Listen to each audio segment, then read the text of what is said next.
to the midweek edition of TAS TV News, today being 3rd July 2025. I'm Akoth and here are the top stories making headlines. On to our first story, Kenyans across the country are set to hold peaceful marches to mark 1 year since the dead storming of Parliament. The nationwide demonstration aimed to remember those who died during the cause and demand justice and reforms.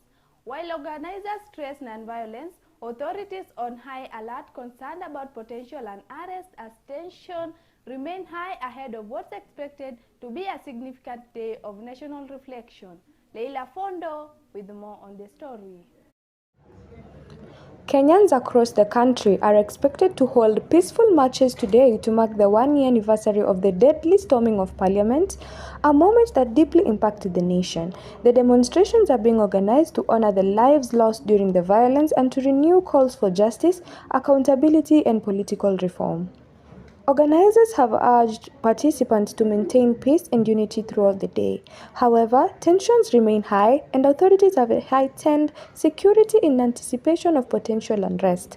Civil rights groups and the international community are closely monitoring this situation, viewing the anniversary as a critical test of Kenya's commitment to democratic expression and the right to protest. The day carries deep emotional weight for many citizens still seeking closure. Reporting for TAS TV, my name is Leila.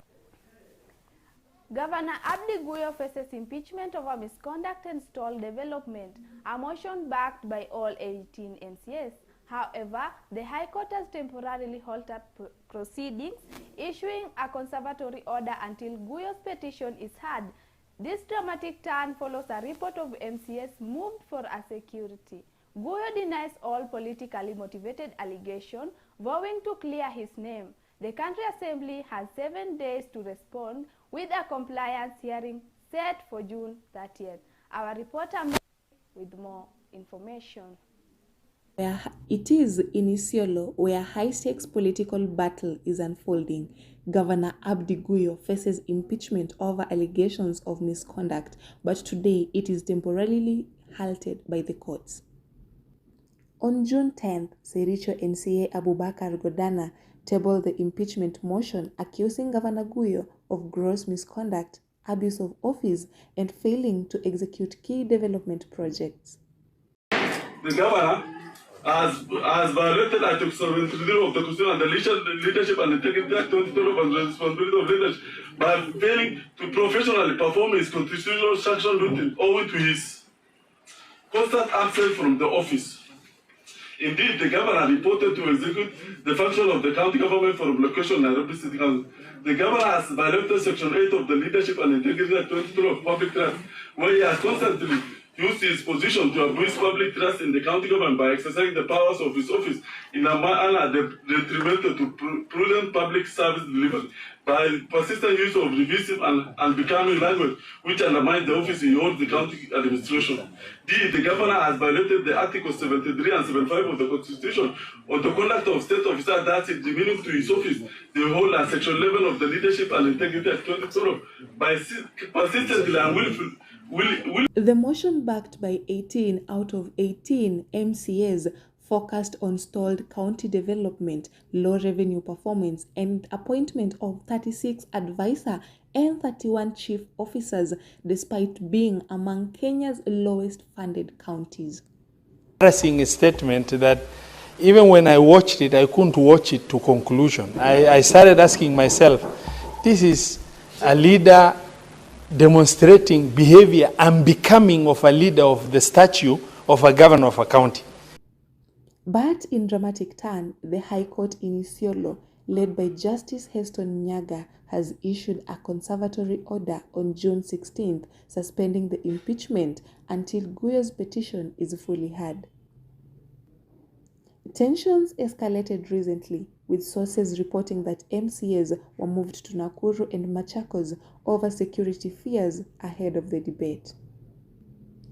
Governor Guyo, who denies all the allegations, argues that the impeachment is politically motivated and insists that he will clear his name through the due process.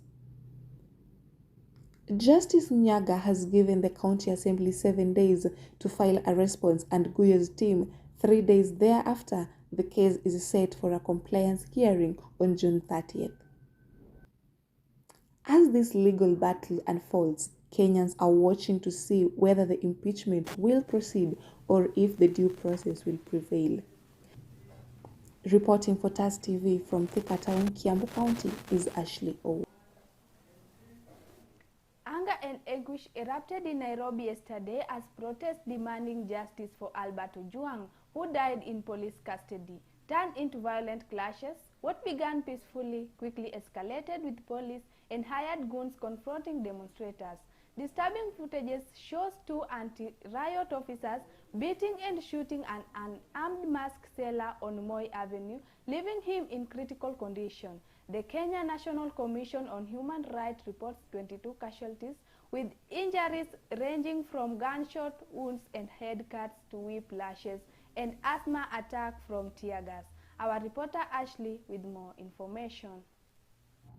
Anger and anguish erupted in the heart of Nairobi yesterday as protesters poured into the streets demanding justice for Albert Ojwang, who died while in police custody. That have condoned, barricaded the venue that we were supposed to initiate and begin our peaceful demonstration calling for justice for the late Albert Ojwang. What had been intended as peaceful protest to demand accountability over the murder turned into all-out clash between peaceful protesters, police, and the hired goons.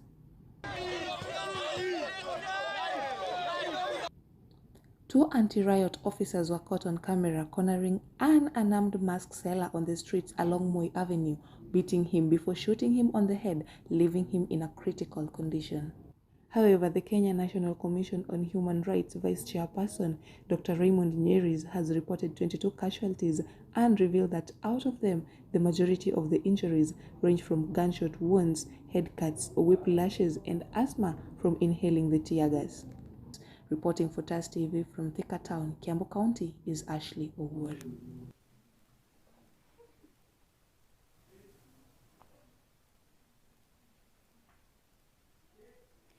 Tension continued to rise within the Kenya Kwanza coalition as President William Ruto, speaking in Lugari, issued a bold challenge to Deputy President Rigathi Gachagua and opposition leaders, urging them to settle matters outside.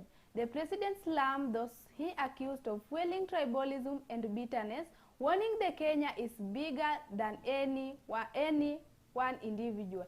His remarks are widely seen as a sharp response to Gachagua recent call for Mount Kenya unity and debates around sharing. Our reporter Kavendo with more information. President William Ruto issued a fiery challenge during a public address in Lugari, Kakamega County, directing pointed remarks at former Deputy President Rigathi Gachagua and opposition leaders. Hiyo ndio kazi mlinipatia. Na hiyo ndio kazi mimi nafanya. Na nafanya na bidii sana. Nyinyi mnanielewa? Hawa watu wengine hawana mpango, msipoteze na we cannot hand over to people hawana mpango. Ati mpango yao Ruto must go. Sasa Ruto must go itakusaidia na nini? Hujui vile vijana wetu watapata kazi, hujui vile kilimo itaendelea, hujui vile watoto watasoma, huna mpango ya ajira ya vijana, you have no plan to do anything. Ni mtakubali hii story yao watu ambao hawana mpango yoyote. Ati kazi yao kubwa ni ukabila, shares, sijui ya nani, sijui chuki, sijui kisirani. Hata mwangalia wakiongea, wanaongea na kisirani mingi sana. Ni kama sijui nani aliwakosea. Na kama wako na kisirani na mimi, wawachane na Wakenya, wakuje tukutane kando huko. Kama namna gani? Nitawamalizia pale kando, wao watu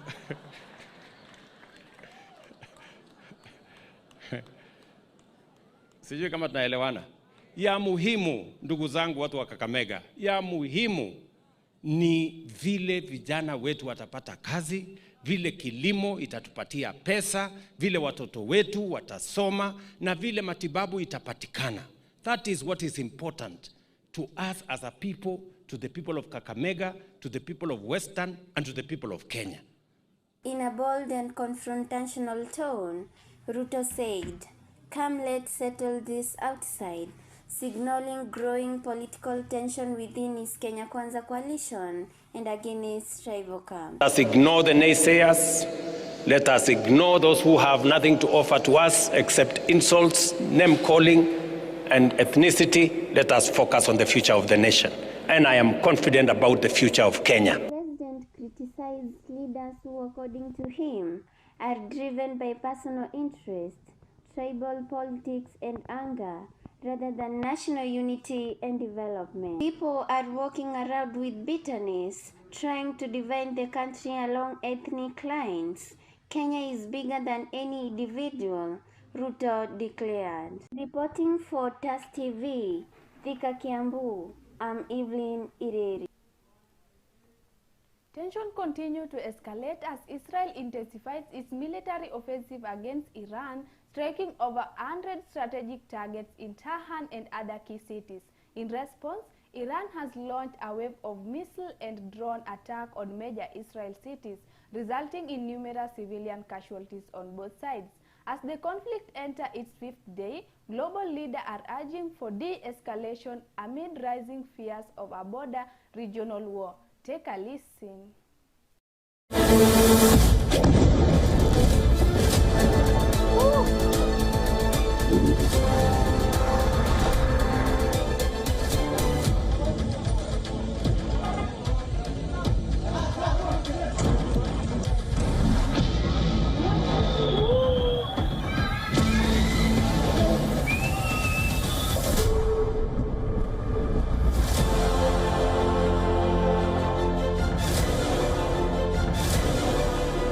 Continues to escalate with both countries exchanging heavy strikes as they initiated a major campaign of fighter jets and drone strikes across Iran targeting nuclear and military sites, including surface-to-surface missile production facilities and detection radar sites.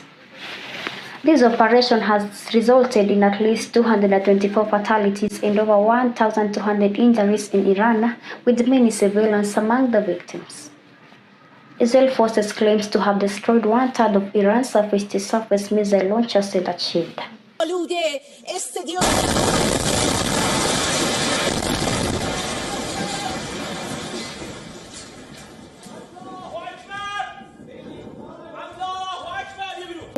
Tehran has launched barrages of missiles and drones, hitting Israel cities and towns, causing at least 24 deaths and 592 injuries. A major oil refinery in Haifa was among the targets. The Israel Defense Forces confirmed intercepting over 100 Iranian UAVs. Both sides remain defiant, with Israel Prime Minister Benjamin Netanyahu asserting the offensive aims to thwart nuclear and missile threats. Iran's Foreign Minister Abbas Araghchi vowed to pummel Israel until attack stops.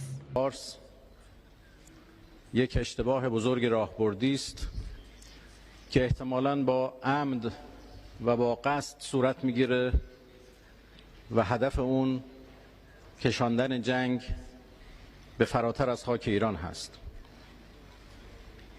منطقه خلیج فارس منطقه بسیار حساس و پیچیده‌ای هست و هر گونه تحول نظامی در اون میتونه کل منطقه رو و بلکه کل جهان رو درگیر بکنه. رژیم اسرائیل خواهان هیچ توافقی در موضوع هسته‌ای نیست، خواهان مذاکره نیست، خواهان دیپلماسی نیست و تجاوز به ایران در میانه مذاکرات هسته‌ای نشون دهنده مخالفت رژیم اسرائیل با هر گونه مذاکره‌ای هست. الان هم کاری که انجام شده دقیقاً برای تخریب دیپلماسی، تخریب مذاکره بوده و ما متاسف هستیم که escalation, with the China urging its citizens to leave Israel as soon as possible, and the G7 leaders affirming Israel's rights to defend itself while urging Iran not to develop nuclear weapons. US President Donald Trump cut short his G7 summit visit, signaling deeper US involvement in crisis. Trump urged Iran to negotiate, stating Iran is not winning this war and they should talk immediately before it's too late. The conflict's trajectory remains uncertain, with both sides dug in and the potential for further escalation high. Reporting live from Plus TV, I'm Terry Esther. We'll take a short break, but there is much more ahead of TAS TV News. Stay with us, we'll be right back. Ready to learn German? TAS College is the perfect place to start. Grab a partial scholarship opportunity in German language beginner course today and unlock new opportunities to work abroad. Guten Morgen. Good morning. Guten Tag. Good afternoon. Guten Abend. Good evening. These are some of the words that you will be learning in our school. So come and join the new beginner classes for German classes at our school. Whether it is for travel, career, or personal growth, TAS College has you covered. Whether you prefer online or physical classes, we have the ideal learning option for you. With monthly intakes and experienced instructors, you will be speaking German in no time. We are located in Vika Town along Kenyatta Highway at Nema Plaza 2nd floor opposite Vika Bazaar building. Ready to begin? Call 0798 154 042 to enroll today. TAS College, striving through talent. As we move on, Kikuyu Member of Parliament and National Assembly Majority Leader Kimani Ichung'wah claims destruction of properties during protest held on the Wednesday of June 25 by Gen Z in remembrance of those who died in the 2024 anti-finance bill demos. Justin Sifa looked into this story.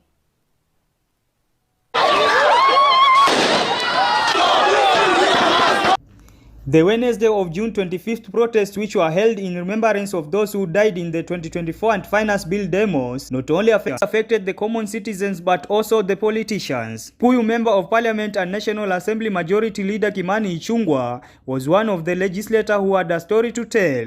Honorable Speaker, I beg to second this motion. Honorable Speaker, as I second this motion, it's important. Order. It's important, Honorable Speaker, as I second this motion, for us to be clear on what the motion is asking us to do.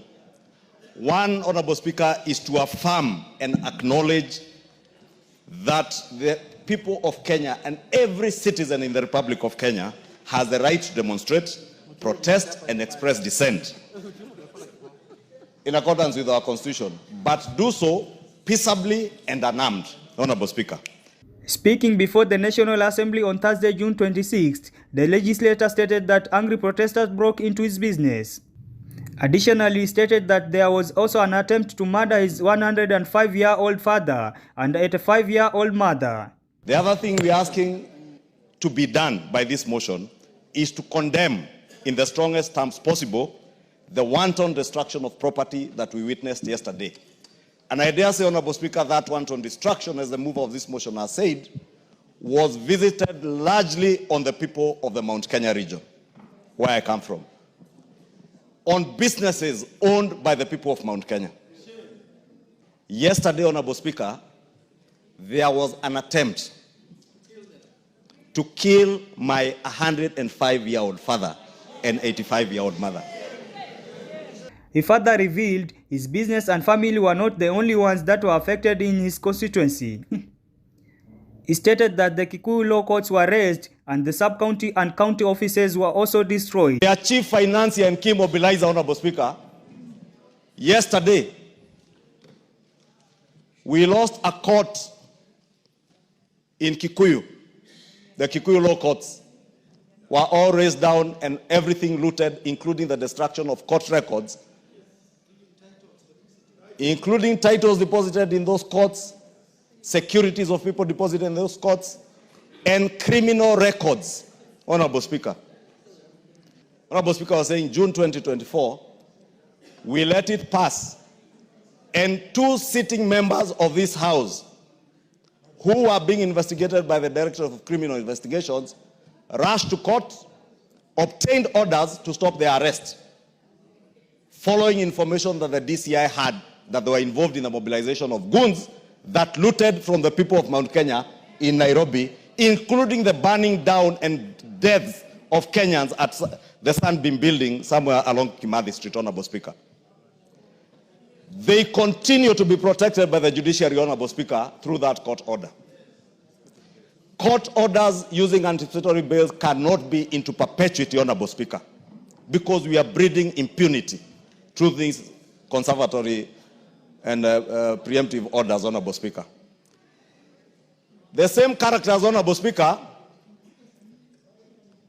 are involved in the mobilization, financing, and looting that you saw yesterday, Honorable Speaker. Their chief financier and key mobilizer, Honorable Speaker, yesterday. Ichung'wah claimed that the people who destroyed properties in his constituency were hired to carry out the task. Justin Sifa, TAS TV, Thika.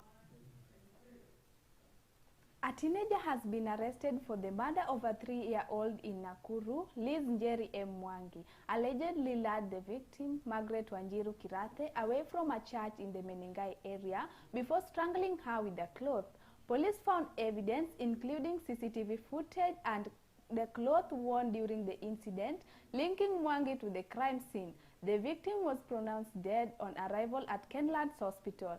Akoth Mercy has more information. A 17-year-old girl, Liz Njeri Mwangi, is in police custody in Nakuru, accused of murdering a 3-year-old child, Margaret Wanjiru Kirathe. According to the Directorate of Criminal Investigations, Mwangi allegedly led the young victim away from a church in the Menengai area. Pisi inaendelea na mtoto wangu akakuja na nikampea switi, akaenda. Nikamwambia si ukae na simu hapa. Akakaa dakika kidogo, akaniambia nataka kuenda nje. Nikamwambia enda nje. The incident occurred near PSEA Shalom Mchanganyiko Church, where the suspect reportedly took the child approximately 50 meters away from the premises. The young girl was later found unconscious and pronounced dead upon arriving at Kenland's hospital. CCTV inaonyesha mtoto akitoka kwa kanisa na huyo msichana mwenye alimuua. Ikafika mahali msichana ni mrefu kuniliko. Sasa ana kashironi kadogo. Yeye tu anaonekana ameskuti tu kidogo tu. Vile nilikuwa nimemdress na kaskafu. Ako kaskafu tu dia anamfinya nako. Mtoto ana struggle kiasi na anaanguka. Huyu msichana anaangalia mtoto anaona kweli amekufa. Lakini kwa mafikirio yangu nafikiria hawa wasichana ni wale wanakuwa possessed. Sababu kuua mtu kama ni mtu ambaye alikuwa ni ile mtu unamokuua mtu, wewe huwa mtu unarudi hapo kwa kanisa. Wewe huwa mtu ambaye ni kitendo unaitaka capital offense na uende ukae nyumbani tu. Police say Mwangi was arrested after a thorough investigation and crucial evidence was recovered. CCTV footage linked the suspect to the crime scene, and the clothes she wore during the incident, along with the piece of cloth used to commit the crime, were found in her possession. Atachunguzwa na atapelekwa mpaka hospitali tujue the state of mind. Ile kitu ilimsubua kwa akili yake ni nini? Ifike kufika kuua mwenzake, na baada ya hayo sheria itachukua mkondo wake. Akoth Mercy reporting for TAS TV, Kiambu County. The government of Kenya has approved the recapitalization of the Kenya Medical Supplies Authority KEMSA to strengthen its capacity to stock and distribute essential medicine and medical supplies for the financial year 2025-2026. This renewed funding aims to eliminate drug stockouts, ensure timely deliveries to public health facilities, and support the rollout of universal health coverage UHC across all 47 counties. Our reporter John Masharia looked into this story. Financial difficulties at the Kenya Medical Supply Authority has led to a period of challenges, key among them being an inability to procure essential health products and technologies. Speaking at the Afya House in Nairobi County during a media briefing on the ongoing rollout of Tafikia, the Health Cabinet Secretary Adedwal said comprehensive reforms plans are underway at the Kenya Medical Supply Authority KEMSA to ensure drugs are available across all the public health facilities in the country. To make sure that the story of hakuna madawa kwa mahospitali hasa ya serikali will be a thing of the past. And that's why we are refilling the capacity of KEMSA from the current 47% to 99%. The CS further said track and trace technology will be used to monitor everyday drug journey from the manufacturer to a uniquely patient at the facility to ensure counterfeit drugs don't find their way into the market. Never hear of expired drugs, of buying drugs that are not needed in the market until they expire at their warehouses. KEMSA will be a different KEMSA. Duale said Digital Health Agency and the Social Health Authority has identified and closed over 729 compliant facilities along the country. Digitizing all aspects of the healthcare, from the patient records to facility operations, to eliminate fraud, reduce inefficiencies, and ensure seamless service delivery. The government has allocated 1.75 billion shillings to settle pending arrests. It has also reaffirmed its commitment to implement all the return to work agreement. The CS, however, urged union leaders in half sector space to match this goodwill by the government with constructive dialogue. Allocated, as I said earlier, 1.75 billion to settle the pending arrears and reaffirm our commitment to implementing the all return to work agreements. This is a government that acts and not just talks. We also urge our union leaders to match this goodwill with a constructive dialogue. Let us end disruptive strikes and instead work together towards sustainable solution. For the sake of our patients. Reporting for TAS, I'm John Masharia. Leaders from across Africa have gathered for a special summit aimed at strengthening joint effort in the fighting against drug trafficking and abuse.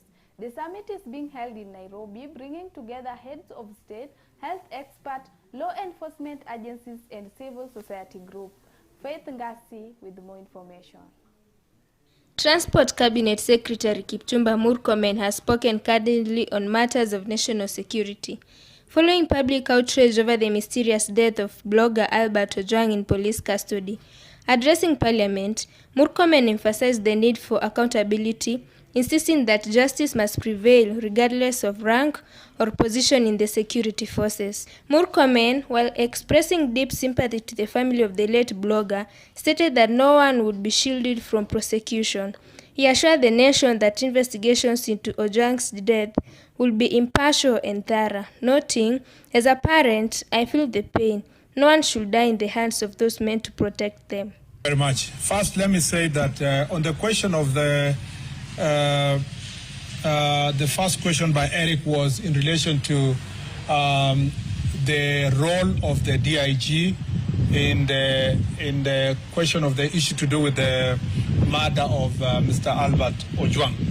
I'd like to say that, and whether or not he should resign, I'd like to say that the investigations, as I've already said earlier, are going on with IPOA. IPOA is doing its part in terms of investigations. DIG Lagat is a seasoned police officer who understands what it takes to carry out matters of investigations and where or whether or not his conduct or act or position can affect that investigations. And I think we will cross the bridge when we reach there. When there is a closer relationship between the investigation that IPOA is doing and what he considers to be an interference, I think we will cross that bridge when we reach there. At the moment, let's leave the IPOA to do its part, but also the DIG himself to assess the extent of his involvement based on the investigations that are going, or his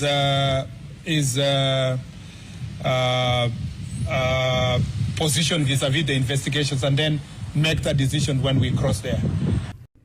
At the same time, the Cabinet Secretary warned against blanket condemnation of the police, saying that many security officers operate under extremely tough conditions. He called on leaders and the public to avoid politicizing issues of the national security, urging for a balanced conversation that holds individuals accountable without undermining the entire security apparatus. Reporting for TAS TV from Thika, I am Faith Ngasi. The government has secured 16.5 billion shillings to strengthen climate resilience, improve food security, and protect natural resources in rural areas. The funding from the International Fund for Agricultural Development, IFAD, will support a new 10-country program targeting environmental restoration and income generation for smallholder communities. At a time when climate change continues to threaten livelihood across the country, Agnes Wanjira with more information. The Auditor General's review of the National Social Security Fund released early this month paints a troubling picture, while showing a possible 16 billion shillings exposure from poor investments, unlimited contributions, and stalled projects. But speaking during the opening of the International Social Security Association conference in Nairobi, NSSF Managing Trustee David Koros says no money has been lost. If you read the auditor's report, and for the first time ever, NSSF got an unqualified audit report. Unqualified audit report. That's the most important message. The second issue, the figure they are quoting is not actually what was lost. It is misinterpretation. It is money stuck in projects. We have legacy issues which we are dealing with. The fund is also defending its planned investments in the new Ronimau Summit Toll Road Consortium, saying it is a well-vetted revenue-generating venture that aligns with the strategy to diversity and grow pension returns. But uncertainty looms as some quarters are questioning whether such large-scale infrastructure deals are appropriate for a pension fund already under audit scrutiny. We've been talking about building Likoni Bridge, looking for billions of money, trying to borrow from the World Bank, trying to borrow from ADB, trying to borrow from somebody, from the Chinese, trying to borrow. But maybe National Social Security Fund, we can partner in a way that as you grow and expand with a very good vision, we don't have to borrow money to build the Nyali Bridge. We can build it with our own Kenyan money. With 16 billion shillings in question and billions more poised for investment, the spotlight is firmly on SSSF's next move and whether it can truly balance growth with safety in managing the country's retirement lifeline. Agnes Wanjira reporting for TAS TV, Thika, Kiambu. And that brings us to the end of TAS TV News. Thank you for staying with us. Have been yours, Akoth. Till next time.